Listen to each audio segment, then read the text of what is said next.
Bonjour. La peur du changement est énormément programmée en nous, dans différents domaines, avec des degrés différents pour chaque domaine. Il y en a où ça nous bloque carrément, d'autres où c'est juste une petite gêne, d'autres où ça va quand même, heureusement. Mais en gros, c'est un problème commun à tout le monde. D'où il vient?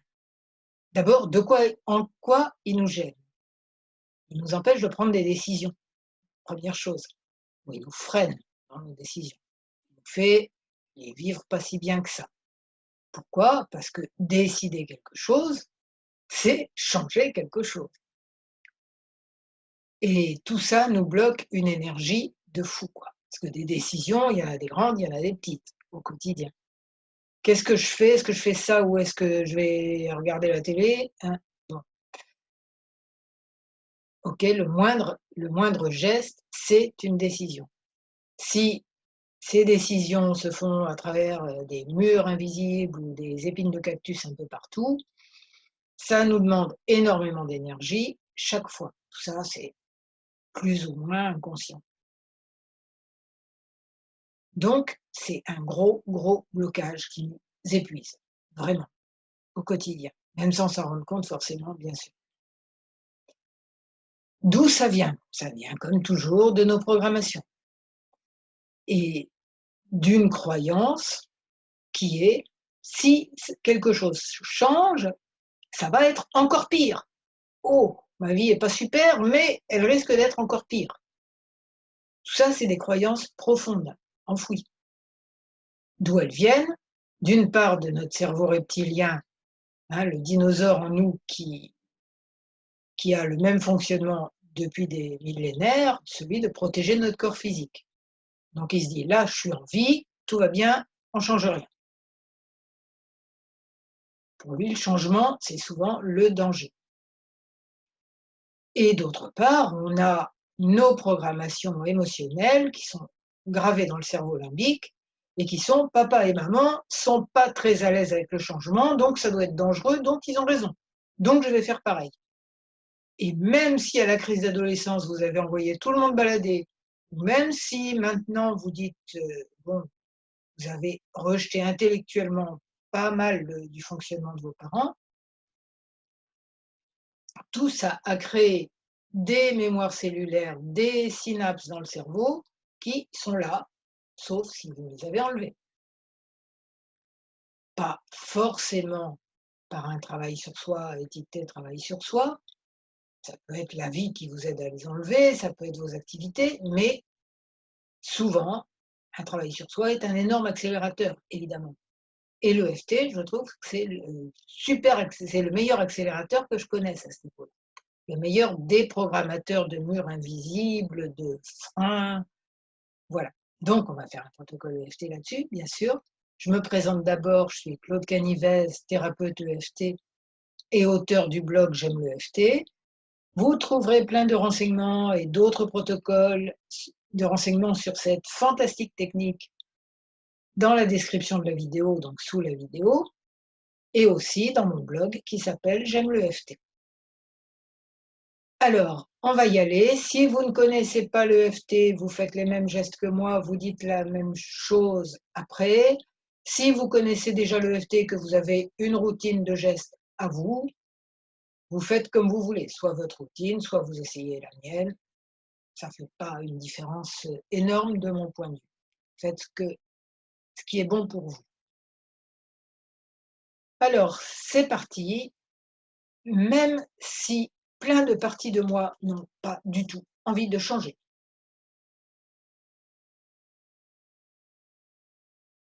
de bouger même de mon inertie du moment. Je suis quand même une super personne et je me rappelle que j'ai une sagesse intérieure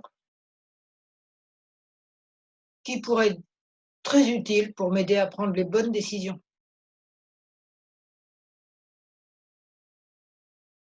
Même si des parties de moi sont persuadées que si je bouge,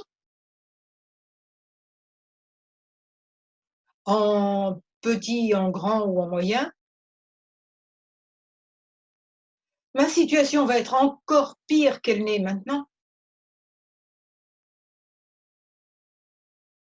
ou va devenir mauvaise alors que maintenant elle est à peu près bonne.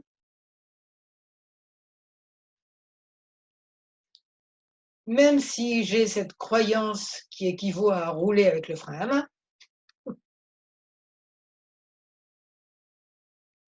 j'envisage que je puisse desserrer un petit peu le frein à main,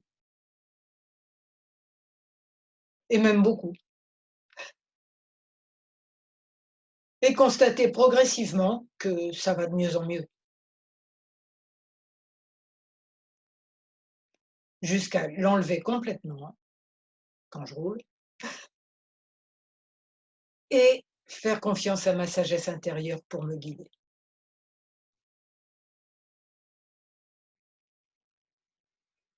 Ouais, mais quand même, papa, maman, c'était pas des acrobates du changement, hein.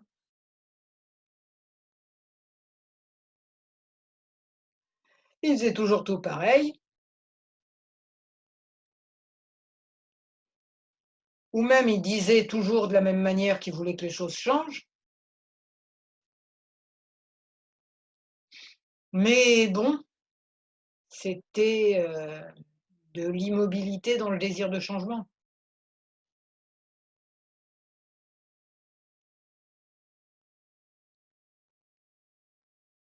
ou c'était dans certains domaines où il n'y avait pas moyen que ça bouge.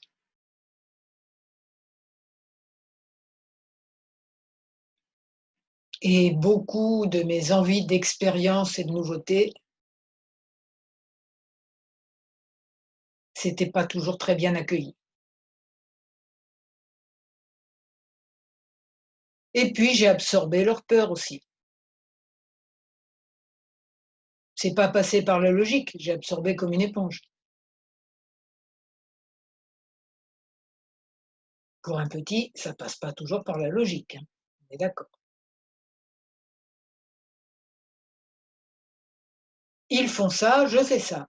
Mimétisme, absorption, je capte leur peur.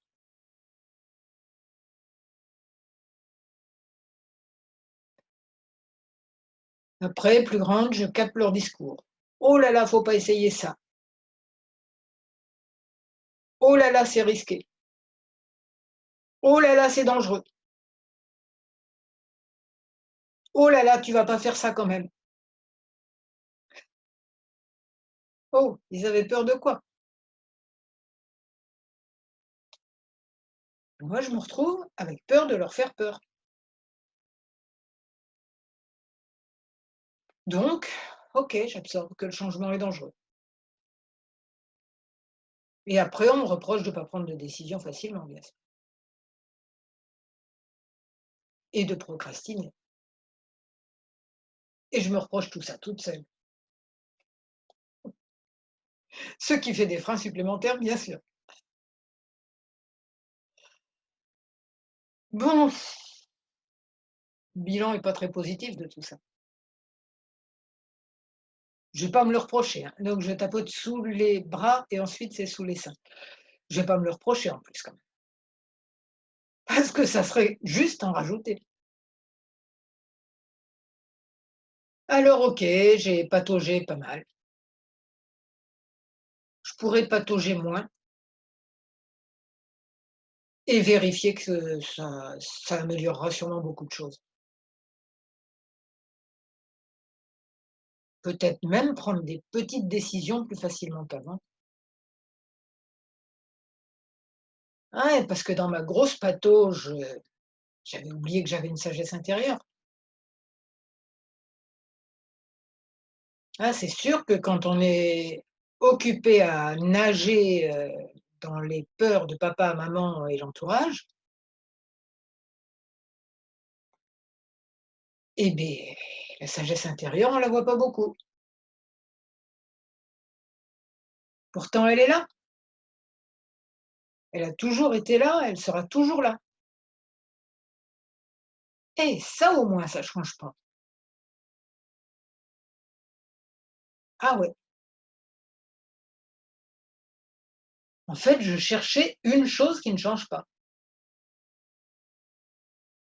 et je la cherchais pas au bon endroit. Ouais, j'ai trouvé quelque chose qui change pas, c'est ma sagesse intérieure et là, je peux m'y raccrocher comme un axe, wouah, qui bouge pas, qui est toujours là, qui me fait jamais de reproches en plus et qui n'a peur de rien, évidemment, puisque c'est ma connexion à l'univers. Bon, si je lui demande de me guider dans les choses qu'il faut que je change ou que je ne change pas, il y en a quand même. Et si je change les choses, qu'il me guide sur quoi changer et comment, pour aller où. Et c'est super une sagesse intérieure. Elle sait tout. Mes conditionnements savent franchement pas grand-chose. Ils savent surtout beaucoup de bêtises. Enfin, ils croient savoir. Et ils n'ont pas envie de les changer. Ouais, mais c'est pas grave. J'ai trouvé le point fixe, ma sagesse intérieure, mon centre ou ma colonne vertébrale au choix. Bref, peut-être que je peux changer des choses dans ma vie. Peut-être que je peux enlever des boulets aux pieds. Pensez à quelques-uns en particulier. Peut-être que je peux enlever ces boulets aux pieds. Au moins un, voir ce que ça donne. Un autre. Et tout ça en accord avec ma sagesse intérieure,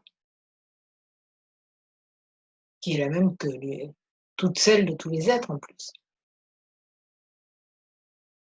Ah, c'est quand même une plus belle vision des choses. Alors, je vais prendre des décisions et ma vie va être plus belle. Juste la croyance contraire de celle qui m'a empoisonné la vie. Si je change les choses, avec l'aide de ma sagesse intérieure, ma vie sera de plus en plus belle.